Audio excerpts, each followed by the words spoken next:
I see you, you don't see me. Betul ternyata tampak dia. I see you, saya melihat kamu. Kita yang sehat bisa melihat dia yang koma, tapi dia yang koma nggak bisa melihat kita. Walaupun mungkin telinganya masih dengar. Dia dengar Pak. Jadi kita yang datang menjenguk, membesuk, kedengaran oleh dia. Apalagi ketika kedengaran suara azan, bapak-bapak, ibu-ibu jamaah safari fajar atau yang bukan jamaah safari fajar, rajin sholat berjamaah di masjid. Begitu sakit masuk ruang ICU, ICU tadi ya, kedengaran suara azan. Allahu Akbar, Allahu Akbar. Meleleh air matanya, keluar air matanya. Saya tanya Pak Dokter, dia kan koma. Betul Pak Ustaz. Kenapa dia masih meleleh air matanya? Dia memang koma, tapi telinganya mendengar suara azan. Makanya jangan heran ketika bayi yang lahir itu pun juga harus diazankan. Memang dia belum melihat, memang dia belum merasa, tapi panca indera yang pertama berfungsi setelah lahir adalah mendengar. Bahkan kata dokter, bukan cuma ketika dia lahir, bahkan dalam parut pun bayi itu sudah mendengar. Makanya kalau bapak ibu ingin punya anak yang hafal Quran, dari dalam parut dengarkan udah MP3. Kalau ingin punya anak ganteng kata orang Pak Ustaz, bacakan surah Yusuf biar ganteng macam Nabi Yusuf. Tapi begitu lahir ternyata anaknya PKI, pendek kaki hitam. Marahlah si ibu. Kata Pak Ustaz waktu dia ceramah, kalau ibu hamil bacakan surat Yusuf. Dikiranya Ustaz nyuruh bacakan surat Yusuf supaya ganteng macam Nabi Yusuf. Padahal bukan dia maksud Pak Ustaz. Dibacakan surah Yusuf supaya imannya sama dengan Nabi Yusuf, tahan dengan godaan perzinahan. Gitu terdengar suara azan, maka orang yang terbaring di rumah sakit dalam ruang ICU tadi pun bisa melelehkan air mata. Dia terbaring dan bisa nak sholat. Gimana kalau esok lusa aku yang sakit? Maka saat itu aku sedang sehat, harus menggunakan betul-betul untuk beribadah kepada Allah Subhanahu wa Ta'ala. Dengan karap-karap melihat orang sakit, insya Allah kita istiqomah dalam kebaikan. Amin. Tapi saya pasal ingatkan, kalau menjenguk orang sakit harus ada adab-adabnya. Apa adabnya Pak Ustaz? Pertama, kalau jenguk orang sakit, usah nak dibawakan buah. Orang sakit dibawakan buah, habis buah dimakan orang sehat. Kalau nak bawakan buah, ya waktu dia sehat, bukan waktu dia sakit. Jadi kalau orang sakit dibawakan apa Pak Ustaz? Bawakan tanah. Nah, kita dibawakan tanah. Bu, ibu udah berapa hari bu terbaring di rumah sakit? Udah sebulan. Ibu udah sembahyang, udah sholat, udah. Kenapa tidak sholat? Si hanya ingatkan. Kenapa tidak sholat bu? Cobalah kata dia, bapak lihat tuh tanganku udah penuh dengan kapil infus. Gimana aku tidak sembahyang? Kalau aku nyentuh haid kata Pak Dokter aku mati. Ibu-ibu dari jamaah safari fajar kan dah karap mendengarkan ceramah. Oh, kalau ibu tidak bisa wudu, ibu tayamum. Gimana tayamumnya? Isuk bawakan tanah mau. Alhamdulillah kata dia. Jadi kalau ada kawan kita sakit di rumah sakit, jenguk bawakan tanah. Kau udah sembahyang belum? Belum. Kenapa tidak sembahyang? Dalam bisa nyentuh haid, yuk tanah bawakan. Tanah kering, bukan tanah lecet. Bawakan tanah lecet. Di mana nama kayaknya? Tanah kering yang debunya suci. Jangan asal ambil tanah. Cari tanah yang suci, bersih, pastikan si antai kucing. Kalau asal ambil aja tahu ternyata bunga pasir, tai kucing, tak dibungaskan di muka. Gimana cara makanya Pak Ustaz? Cara bertayamum. Saya yakin itu dan diajarkan di situ di masjid. Itu ada tulisan. Di bawah bimbingan Dr. Haji Arnadi Arfan. Dan diajarkan tayamum Pak. Biar malu pokoknya udah ajar nih. Tanah, saya ulangi, misalkan bagi yang belum sudah nangannya, saya ulangi. Di tanah, ibu tanahnya taruh di atas koran. di rumah sakit. Tapi isi tolong dengan perawat. Kalau lupa buatnya balik marah dia. Pengalaman saya kan dia lupa buatnya balik. Tanah HP kok katanya. Maaf bu, anak bu tidak. Dia tadi tanah saya, bang saya sakit, saya bawakan tanah. Nah, ini bang, tayamum. Letakkan payah juga kita megang mikrofon itu bisa dipegang tangannya. Nah, catatan sedikit ke mulut saya. Usah takut. Ini tanah nih di atas orang tadi. Ancapkan tangan di sini, angkat, tepuk, tiup sekali. Lakaya diusapkan ke muka, hidungnya meletakkannya di atas kaning, tekan sikit-sikitnya. Grogi dia nampaknya. Ditarik ke samping, dibuang ke depan. Paham? Satu kali, ancapkan lagi, tepuk, hembus. Letakkan ujung tangan kanan dulu, tarik ke belakang, naik ke atas, buang. Ambil sekali lagi, kita atas sana, tepuk, tiup. Letakkan ujung tangan kiri, tarik ke siku, naik ke atas, buang. Dah selesai. Satu kali tayamum untuk satu kali sholat, tidak pakai kumur-kumur. Usah tak diambil tanah ya.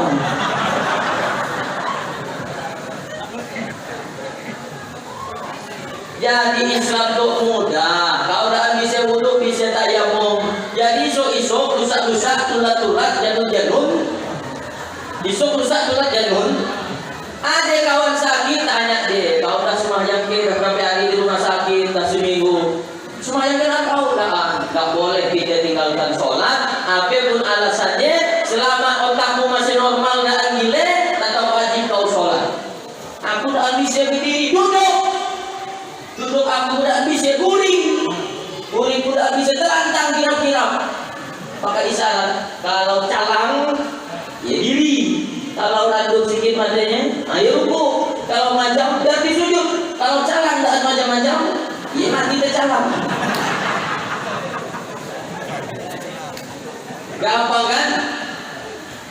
Tercalang kira-kira pun tak bisa aku Pak Ustaz. Dalam hati, ingat bayangkan ayat garapan sholat. Dalam hati pun tak bisa Pak Ustaz. Sembahyangkan. Orang dah mati.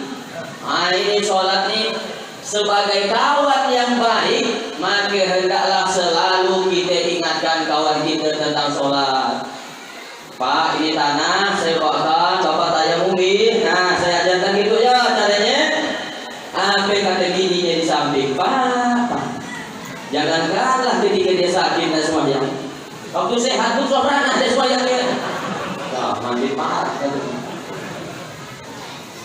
Tapi kita watawasau bil haq, watawasau bis sabr. Harus kita ingatkan kawan kita. Yang pertama, kalau jenguk orang sakit, jangan selalu dibawakan buah, bawakanlah tanah. Tanya dia sholat kiraan. Cuman pada kalau dia tanah untuk tayamum dia, bukan nyuruh kau cepat mati. Yang kedua, kalau jenguk kawan kita yang sedang sakit, harus diberi motivasi supaya cepat sehat, bukan dilamarkan semangatnya. Pak ini misalkan Pak Hazu ditanya, menurutmu gimana lah? Kenapa Pak? Kata dokter ke umurku tinggal lagi 2 bulan. Memang betul Pak dokter dia mundur. Makin cepat kawan mati. Harusnya, saya percaya gila Pak. Namanya dokter hanya ngire-ngire. Banyak dokter yang ngatakan umur bapak tinggal 2 bulan, tapi dah 2 tahun dah akan mati-mati. Dokter yang ngatakan tinggal 2 bulan lagi, malah dah mati noloya. Malah ada orang katanya waktu dia sehat, sebenarnya jantung sehat, paru-paru sehat, ginjal sehat, sampai dikeluarkannya surat keterangan kau sehat. Nah, kau sehat. Kesukian orang dia bercacak, dia bawa surat, aku sehat. Jangan roto mati. Tak ada kita yang tahu masalah ajal ini. Ini Pak dimotivasi supaya semangat dia tetap sehat. Saya kan ya bukan dokter Pak. S1, S2, kuliah hukum Islam, tak pernah. Tapi kawan saya ada yang kuliah di fakultas kedokteran. Saya tanya, Dokter, karena dia dari dokter, saya panggil dokter. Sebenarnya yang membuat orang sehat ya faktor obat atau faktor yang lain. Apa kata dia? Hatoli, tidak Pak Ustaz, karena kami kawan sekelas. Yang obat itu cuma 20% membuat orang sehat. 20% saja. Sisanya semangat dan motivasi dalam dirinya sendiri untuk sehat. Makanya harus dimotivasi. Ibu ini, Bu, lakinya sakit, motivasi tetap hidup bang. Hidup bang. Pun bapak bininya dah nak mati, gimana? Disemangati atau disuruh cepat mati? Sudah cepat. Jadi mungkin dia tidak yakin saya. Kalau mati, mudah didoakan cepat mati. Jangan cuma nyerang lagi dia, ini hati-hati dia. Orangnya kalau dia tidak sakit parah, apa yang harus kita lakukan? Kalau dia dah sakit parah, sakaratul maut, udah sekarat, napasnya tinggal cakap-cakap, tinggal sesuduk.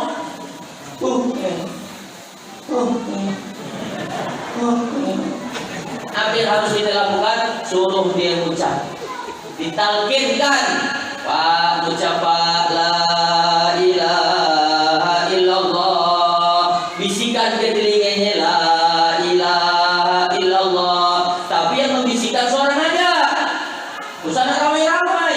Yang dapat la ilaha illallah, la ilaha illallah dan seratik, baginya bau mulutnya gitu. Makin tak jauh dia nak ikutin yang mana itu kata dia. Seorang aja. Sampai yang sebaiknya keluarganya sebaiknya. Keluarganya. Kalau dia laki, bininya paling utama.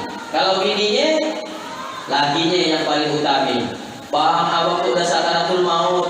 Boleh ki adik bisikan la ilaha illallah, bisikan Pak. Saya udah sampaikan ke bini saya. Kalau nanti jadi ibu-ibu saya ini dah nikahan di bini saya. Mudah-mudahan saya hanya kecewa. Kalau kau lihat nanti abang dah dekat dengan sakaratul maut, tolong bisikan ke telinga abang. Apa ya bang? La ilaha illallah. Sekarang bang, nanti. Nak dapat jangan lagi mati bang. Nah, tapi ingat, yang dibisikkan la ilaha illallah itu kalau sakitnya udah parah. Bukan baru nak sakit parah, ya hanya sakit parah. Nah, situ lihat la ilaha. Itu dah gini, parahnya kau tuh kata dia. Kenapa harus la ilaha illallah? Karena ada jaminan dari Nabi. Ma min abdi qala la ilaha illallah tsumma mata ala dzalik illa dakhala jannah. Apabila seseorang di akhir hayatnya mengucapkan la ilaha illallah illa dakhala jannah, kecuali dia akan masuk surga. Ini Pak, jadi bapak-bapak, insya Allah kita mudah-mudahan di akhir hayat kita mengucapkan la ilaha illallah Muhammadur Rasulullah. Itulah dia. Nah, selanjutnya yang ketiga ke yang keberapa ini? Adab menjenguk orang sakit. Yang ketiga, beritahu dia bahwa sakit itu banyak hikmahnya. Ini bapak ibu yang di depan saya ada yang tidak suah sakit sama sekali, ada tak? Ada? Bukan manusia berarti ya. Nabi Muhammad aja suah sakit, walaupun bukan karena dirinya. Pertama karena racun, yang kedua sakit karena ajalnya dah dapat. Kalau begitu Nabi tidak pernah sakit secara normal, tidak pernah. Dia sakit karena racun, yang kedua karena ajalnya dah nak dapat. Itu aja. Hebatnya Nabi, umurnya 63 tahun, sehat, gak suah sakit. Orang kita, umur 58 tahun, empes. Mau ngurus pensiun. Maaf yang gak dapat pensiun. Bapak yang pensiun, dah dapat pensiun, atau yang udah pensiun, berbaik sangka dengan Allah. Apa baik sangkanya? Dengan pensiun, waktu bapak lebih banyak untuk keluarga. Tidak ada yang lebih mahal daripada kebersamaan bersama keluarga itu. Nah, jadi jangan buruk sangka dengan Allah. Tiba-tiba yang tadinya kepala dinas jadi staf ahli. Staf ahli yang tak ada stafnya. Kerja kali. Sana buruk sangka dengan Allah. Mungkin Allah ingin kita lebih banyak bersama dengan keluarga. Dimotivasi orang yang sakit harus diberitahu bahwa sakit itu banyak hikmahnya. Apa hikmahnya? Pertama, dengan sakit Allah ingin menggugurkan dosa-dosa kita. Kita sebenarnya punya dosa kan Pak? Bapak ibu yang tidak percaya punya dosa? Punya atau banyak? Banyak atau banyaknya? Banyaknya atau luar biasa banyaknya? Ada dosa yang tak bisa dihapus dengan sholat, ada dosa yang tak bisa dihapus dengan puasa, ada dosa yang bahkan tak bisa ditebus dengan pagi haji. Dia hanya bisa ditebus dengan sakit. Makanya Allah beri kau sakit supaya bersih, kau bersih sebersih-bersihnya. Yang kedua, dengan sakit kita bisa jadi rajin silaturahmi ke dokter. Mudah sakit kan jarang silaturahmi ke dokter. Dan memang saya sampai hari itu belum pernah jumpa dokter yang hebat. Belum pernah. Kenapa? Masih saya beritahu penyakit saya. Assalamualaikum Pak Dokter. Waalaikumsalam. Pak Ustaz Antoni silakan masuk. Kenapa Pak Antoni? Itulah dan 3 hari mencret. Kenapa kamu mencret? Kau kan dokter. Masih nanya lagi. Harusnya kalau dia hebat begitu kita masuk, Assalamualaikum Pak Dokter. Waalaikumsalam. Pasti mencret. Ini baru hebat. Gimana Pak Haji? Belum agak tuh. Oh iya baik. Silakan. Barakallah, hati-hati di jalan. Inilah luar biasa beliau walaupun sibuk tapi tetap sempat hadir bersama kita. Mudah-mudahan dia tetap tercatat sebagai pahala. Yang jangan kesibuk. Ya kalau yang ada kesibukan boleh. Balik. Nah, jadi hak asasi manusia dijamin oleh Undang-Undang Dasar 1945 pasal 29 huruf I. Pak Ustaz tak tahu. Lihat gelar saya magister hukum. Bukan grewak tapi sombong dan pasti. Jadi saya ceramah nih Bapak boleh sambil guring, boleh sambil berkacung, boleh sambil tidur pun boleh. Yang ngantuk-ngantuk tidur. Palan-palan saya balik. Nah, jadi yang kedua, dengan sakit kita bisa silaturahmi ke dokter. Kalau tak sakit payah tak ke dokter. Yang ketiga, dengan kita sakit, mungkin Allah ingin ngangkat derajat kita. Sebenarnya misalkan Pak Mustaqim, Pak Haji Mustaqim, misalkan beliau sakit, sebenarnya beliau ini derajatnya di surga ini sudah masuk ruang VIP, very important person. Tinggi, cuma amalnya tak cukup.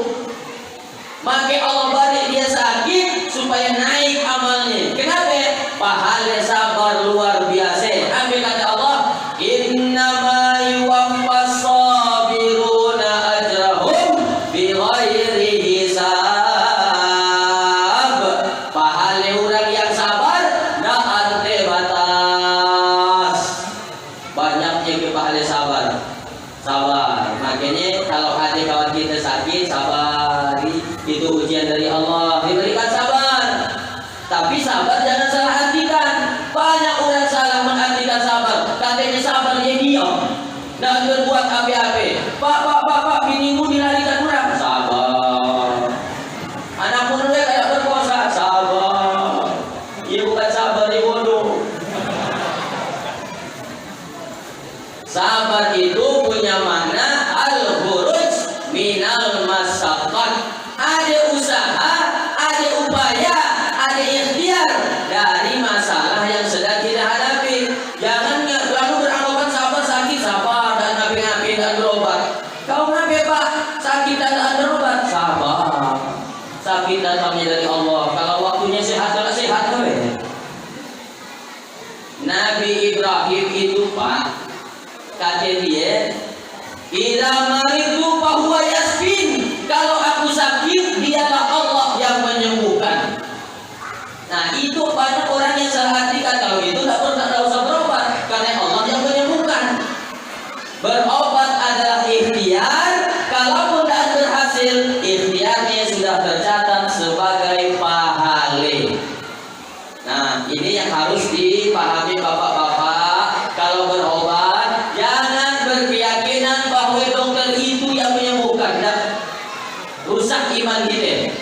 Dokter hanya mengobati, tapi yang menyembuhkan tentang Allah.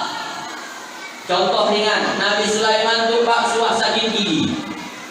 Suah tak dengar Nabi Sulaiman sakit gigi? Belum suah? Untunglah yang dengarkan ceramah malam hari itu. Pokoknya Pak, yang tidak hadir usah nak diberitahu. Tapi ada diberitahi usah. Nabi Sulaiman pernah sakit gigi. Sakit gigi bukan sakitnya luar biasa Pak. Sangat dramatisir sakit gigi. Udah sakitnya luar biasa, jarang ada yang nengok. Sakit gigi itu kan jarang ada yang nengok. Pun kita demam, ada orang nengok. Tapi sakit gigi jarang yang nengok. Udah sakitnya luar biasa. Malam rasa lama. Iya. Nabi Sulaiman sakit gigi. Ya Allah, sakit gigi. Lalu dia berdoa, ya Allah, berilah petunjuk cara berobat. Lalu kata Allah, diwahyukan Nabi Sulaiman, kau ampak, kau kunyah, kau radap, kau makan daun yang ada di belakang rumahmu ini. Diambilnya bapak daun di belakang rumahnya, diampaknya, dimakannya, dikunyahnya, ditalannya. Seketika itu sembuh sakit giginya. Alhamdulillah, terima kasih ya Allah. Seminggu kemudian Nabi Sulaiman sakit gigi lagi, tapi dia datang ke Allah, dia langsung magih daun dia. Dimakannya makin banyak, dimakannya daun dia makin kuat sakit giginya. Ya Allah, waktu ia kuampak daun untuk sehat gigiku, sekarang makin banyak kuampak malah makin sakit.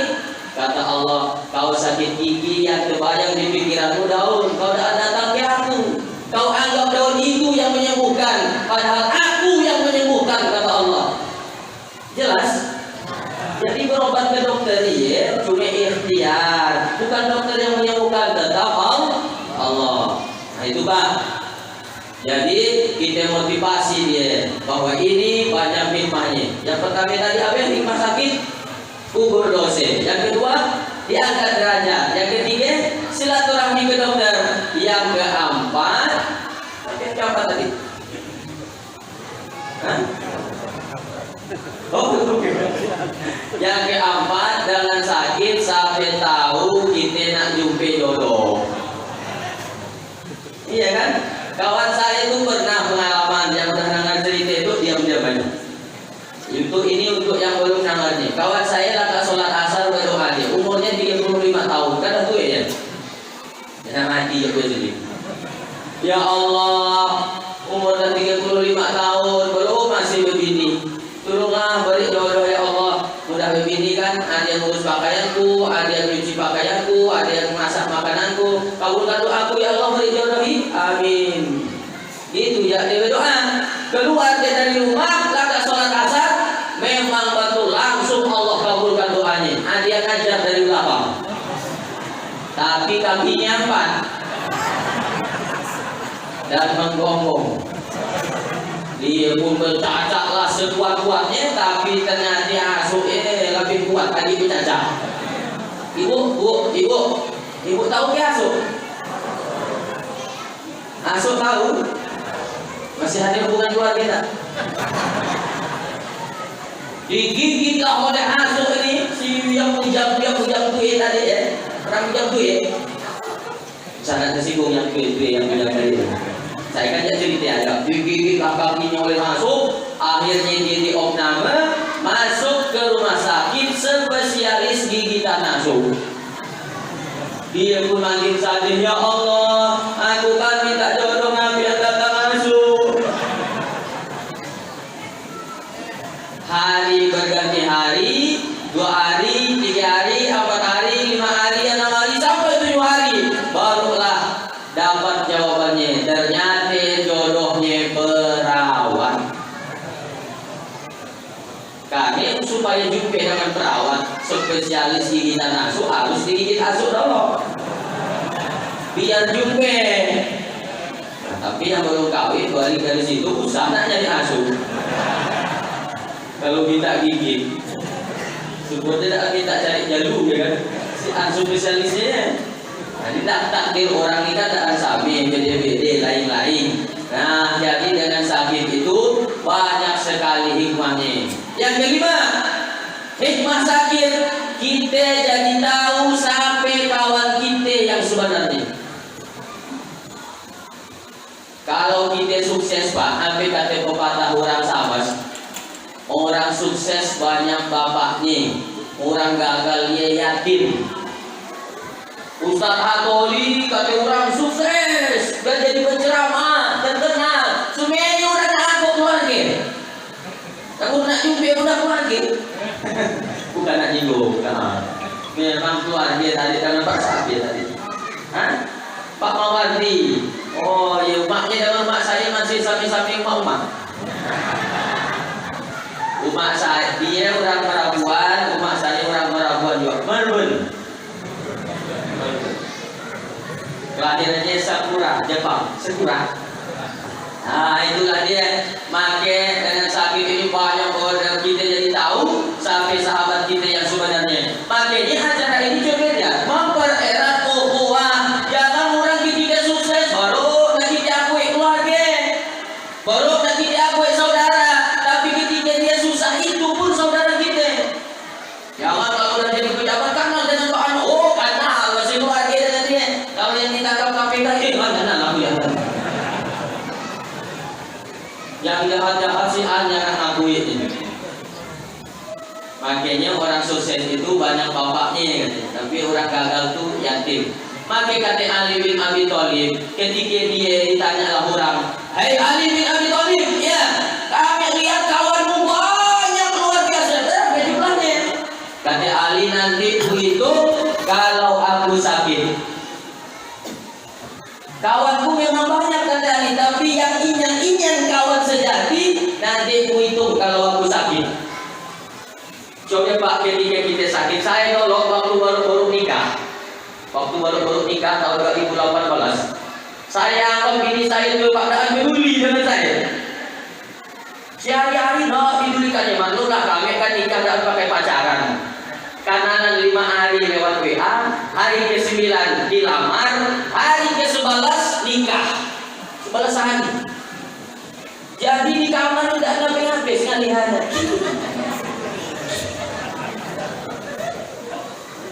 Dan senaguran masih supan-supan.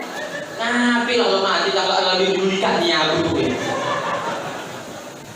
Nah ini gara-gara dan lalu kenalan sebelumnya. Tapi dia begitu peduli. Ketika saya sakit Pak, ternyata dia sangat peduli. Dipijitnya, diurutnya badan saya, dibuatkan nyai amat. Oh ternyata aku sakit, dia baru peduli. Bagus aku sakit aja lama-lama. Bapak kalau sakit kayaknya tidak bininya di rumah. Iya di. Tapi tak sikit kan nyawak tuh. Nampaknya banyak yang kena siksa itu. Kasihan mungkin kena siksa. Saya kadang sedih melihat orang lagi. Udah tanggung jawabnya besar terhadap keluarga, dosa ibu ditanggungnya, dosa anak pun nanti ditanggungnya juga, mereka nafkah haji, lalu di kantor dimarahi atasan, balik ke rumah di jalan dirazia polisi, nyampe ke rumah dimarahi bini. Akhirnya karena penyakit S3, stres, stroke langsung stop, mati. Masih nak nangis dan nyeritakannya. Saat ini belatin nasib orang lagi. Makin orang lagi banyak yang mati muda. Tapi yang tua-tua baru mati itu berarti bahagia. Tapi hati-hati juga, tak sampai tahu kalau subuh. Ibu bapak hadirin yang saya hormati, mati dengan kita sakit, kita jadi tahu sampai kawan kita yang asli, yang sejatinya. Maka kata ada ungkapan, satu orang yang menyalamimu ketika kau jatuh gagal lebih baik daripada 1000 tangan yang menyalamimu ketika kau sukses. Ia bukan hadis Nabi, ia saya dapat di grup WhatsApp. Satu orang yang menyalamimu, menarikmu ketika kau susah lebih baik daripada 1000 tangan yang menyalamimu ketika kau sukses. Nah, jadi Pak sakit itu banyak sekali hikmahnya. Makanya kata Nabi, orang beriman itu, orang muslim itu ajaban, ajaib. Sakit, kalau dia sakit dia sabar itu baik bagi dia. Kalau dia dapat nikmat dia bersyukur, syukur itu baik bagi dia. Semuanya baik. Makanya jangan heran kita orang sabar, orang sekawang selalu untung. Si anak sakit masih untung dia dapat mati masih untung masih. Si anak berlambat untung kakinya dapat patah untung masih. Jadi kita itu untung tolen. Alhamdulillah. Yang ketiga, supaya kita tetap istiqomah. Yang pertama tadi lihat orang cacat, yang kedua lihat orang sakit, yang ketiga karap lihat orang mati. Kita semuanya ini akan mati kan? Mati. Bapak-bapak mati. Ibu-ibu mati. Ustaz Nudi.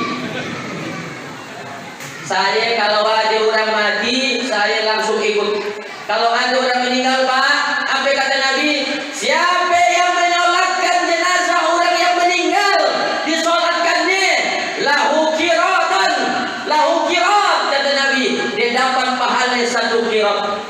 Tapi siapa yang menyolatkan jenazah, lalu diantarnya sampai ke pemakaman dikuburkan, lahu kiratan, bagi dia dapat 2 kirat. Sahabat bertanya, wamal kiraton ya Rasulullah, apa 2 kirat itu wahai Rasulullah? Kata Nabi, 2 kirat itu 1 kirat sama dengan besarnya seperti gunung Uhud. 2 kirat berarti 2 gunung Uhud. Gunung Uhud panjangnya 7 km kali 2 berarti 14 km. Pahalanya orang yang nyolatkan plus ngantarnya ke pemakaman. Ingat mati supaya kita tetap istiqomah. Saya kalau ada orang meninggal, saya datang. Pak Ustaz, Assalamualaikum. Waalaikumsalam. Bisa kan nanti datang acara ini pemakaman? Oh, insya Allah saya datang. Datanglah saya. Begitu nyampai saya di pemakaman, ternyata tinggal saya dengan tukang gali kubur. Katanya ada yang meninggal. Mana jenazahnya? Masih di rumah Pak Ustaz. Pak Ustaz kecepatan datangnya. Tapi karena saya datang awal banyak hikmah. Saya lihat luar lubang kubur, saya lihat liang lahat, saya foto. Saya jadikan wallpaper di HP saya supaya ingat mati. Setiap ada orang yang nelpon, ingat mati. Ada orang nelpon ke WA, ingat mati. Sampai-sampai saya balik dari ceramah jam 1 nyupir seorang, ada orang nelpon, ingat mati. Astagfirullah. Takut juga saya ganti fotonya. Ingat mati, ingat mati, ingat mati, ingat mati. Dengan ingat mati, insya Allah kita akan istiqomah. Karena kalau udah mati, tidak ada orang yang bisa beramal, betul? Putus semuanya amal kita. Nih Pak Haji Mustaqim, Pak Hasbur Rahman, yang rajin sama di Fajar, esok lusa mati masih bisa ikut sama di Fajar. Ada yang bubar jamaah sebenarnya, yang bangkit katanya, antu tanah. Nggak ada kita yang bisa ibadah kalau udah mati. Pak Ustaz, nanti kan kita mati banyak yang mendoakan, belum tentu orang mau merajakannya. Kalaupun mau orang merajakannya belum tentu ikhlas mereka.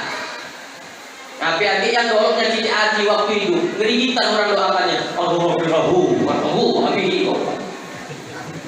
Kalau Ustaz nanti kan ada yang tahlilkan kita, ngirim pahala. Kalau dia ikhlas, alhamdulillah. Kalau dia tidak ikhlas gimana? Banyak sekarang orang tahlil di kampung-kampung ya gara-gara ada makanannya. Si ada makanannya pahit, nggak mau dia tahlil dah. Waktu belum nyuruh kan nangis semangat tahlil. La ilaha illallah, la ilaha illallah. Waktu belum nyuruh, pas orang nyuruh ternyata Indomie. La ilaha illallah.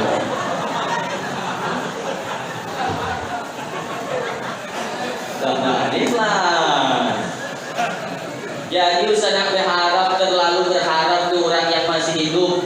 Berharaplah dengan amal diri kita sendiri. Selagi masih hidup, beramallah sebanyak-banyaknya. Yaitu yang akan duduk kita di hadapan Allah Subhanahu wa Ta'ala. Tadi mulai jam 8 kurang 5, sekarang dah jam 9 tepat, berarti lebih 5 menit. Bentar kelama. Pikirkan nanti saya tahu aja. Kita lalah pikirkannya itu. Itulah Bapak Ibu yang dapat saya sampaikan. Mudah-mudahan ada manfaatnya. Jadi setelah 1 1 jam ini saya sampaikan. Mudah-mudahan ada manfaatnya untuk kita semua ini. Di mana-mana saya ceramah biasanya Pak, orang cuma masang baliho ayo. Perkhidmatan Isra Mi'raj bersama Ustaz Hatoli, tapi judulnya sihat. Itu ada judulnya. Apa judulnya? Jadikan sholat sebagai pembentukan akhlakul karimah dan mempererat ukhuwah. Orang yang udah sholat pasti tercermin dalam kepribadian hidupnya sehari-hari. Sholat melatih kita sabar. Usolli fardhu subhi, bagi yang pakai usolli. Yang tak pakai usolli, jangan pakai usolli. Maksudnya dalam hati aja. Usolli fardhu subhi rakaataini adaan ma'muman lillahi ta'ala.